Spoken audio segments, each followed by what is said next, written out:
तो महिला वोटर्स के बारे में बहुत सारी बातें बोली गई हैं। कुछ महिलाएं यहाँ पर हैं। नमस्कार, आपका कहाँ है दीदी? नमस्कार दीदी, कहाँ से आई आप? हम तो यहाँ भी है झारखंड के रहने वाले हैं, बंगाल के।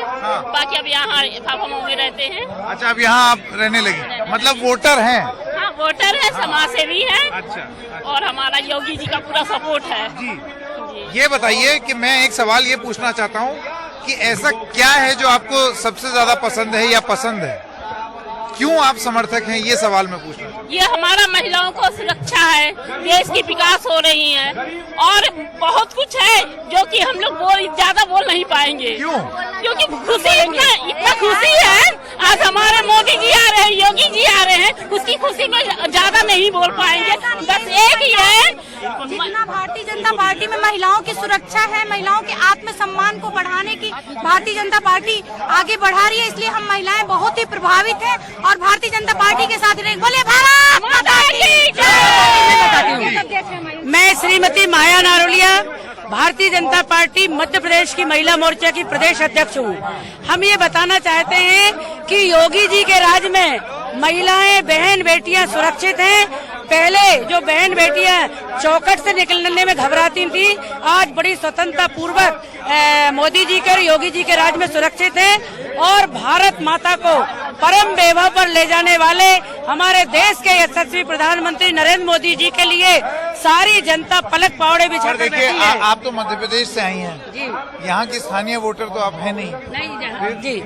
हम स्थानीय वोटर नहीं हैं, लेकिन हमारे रिश्तेदार यहाँ रहते हैं, हमारे परिवार के लोग यहाँ रहते हैं, हमारे आधे परिवार के मध्य प्रदेश के लोग यहाँ पर रहते हैं। हम उनको कहने आए हैं कि हम तो सपोर्टर हैं, सपोर्ट करने आए हैं। हाँ, यस जी मैम, आता हूँ। हम ये कहना चाहते हैं कि जैसा कि अभी अंतर्राष्ट्रीय स्तर पर वातावरण बना है और जिस प्रकार का युद्ध का माहौल बना है, यदि इस परिस्थिति में यदि कोई है जिसमें इच्छा शक्ति है और जो देश को बचा सकता है, तो वो माननीय नरेंद्र मोदी जी और योगी जी हैं। और इसलिए योगी जी को चुनकर आना चाहिए, क्योंकि यदि गुंडागर्दी और माफियाओं का खात्मा यदि किसी ने किया है, माफिया राज को समाप्त किया है, तो वो योगी जी ने। अंतर्राष्ट्रीय युद्ध से गुंडा राज का खात्मा, इसका नहीं, इसका तो कुछ तुलना समझ में नहीं आई। तुलना इसलिए कि मैंने दोनों अलग अलग विषय कहे हैं।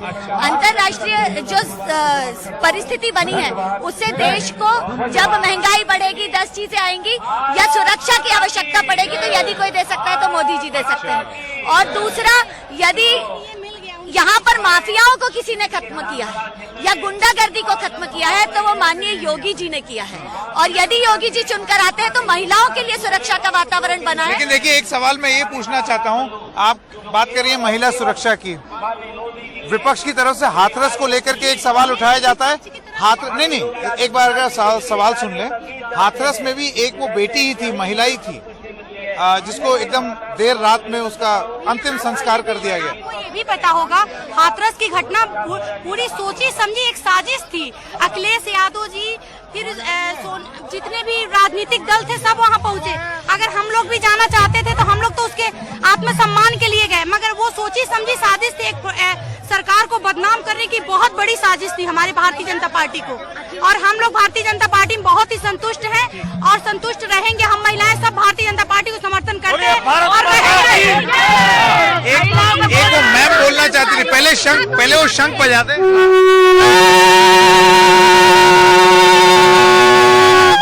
हर हर मोदी, हर हर मोदी, हर हर मोदी। ये जो एक सेकंड में, ये जो शंख बजाने का तरीका और मैम जैसे कर रही हैं, ये तो बंगाल में होता है। हम दोनों ही बंगाली हैं। अच्छा, और अब यहाँ आ गए। यहाँ आ नहीं गए, मेरा जन्म यूपी में ही हुआ है, बनारस में हम पैदा हुए हैं और कर्म क्षेत्र मेरा इलाहाबाद। बहुत बढ़िया, बहुत ही बढ़िया। मैं पकड़ लेता हूँ आपको। आपने जो पहला प्रश्न किया था कि हम लोग क्यों समर्थक हैं, यही मूल प्रश्न जी।